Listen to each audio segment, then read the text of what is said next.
মানিকতলা বিধানসভা উপনির্বাচনে আজকে 8টি ওয়ার্ড, 8টা ওয়ার্ডেই প্রচার একসঙ্গে, 8টা ওয়ার্ডেই একই সঙ্গে এরকম প্রচার সভা ইত্যাদি চলছেন। কাউন্সিলররা রয়েছেন, সাংগঠনিক এবং শাখা সংগঠন, গণসংগঠনের নাগরিকরা রয়েছেন। প্রচার চলছে। দিল্লিতে বিজেপি ধাক্কা খেয়েছে, রাজ্যে বিজেপি মুছে গেছে, ওরা ঝগড়া ঝাঁটি সব চলছে, মানুষ বিরক্ত।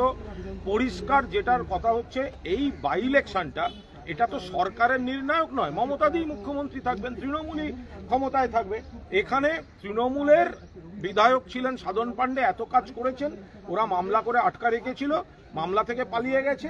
ফলে এই কাজ অব্যাহত রাখতে, মমতাদির হাত শক্তিশালী করতে, সরকারে মানিকতলা কেন্দ্রের অংশীদারিত্ব, বিধানসভায় অংশীদারিত্ব অব্যাহত রাখতে তারা মানুষ সুপ্তি পাণ্ডেকে ভোট দেবে। আহ্বায়ক হিসেবে আপনাকে দায়িত্ব দেওয়া হয়েছে, তাই বলে একদম সকাল সকাল রবিবারে এখানে সবাই আহ্বায়ক। এখানে এটা তৃণমূল পরিবার, ওগুলো হয়। এখানে প্রার্থী থেকে শুরু করে গোটা তৃণমূল পরিবার, সব ওয়ার্ডে কাউন্সিলররা রয়েছেন, ওয়ার্ড প্রেসিডেন্টরা রয়েছেন, শাখা সংগঠনের কর্মকর্তারা রয়েছেন, গণসংগঠনের কর্মকর্তারা রয়েছেন। ফলে এখানে কোর কমিটি বা কনভেনার এগুলো সব একটা আনুষ্ঠানিক, নিশ্চিতভাবে তারা তাদের কাজ করবেন, কিন্তু সবাই মিলে একটা পরিবার। আমরা তৃণমূল কংগ্রেসের সৈনিক।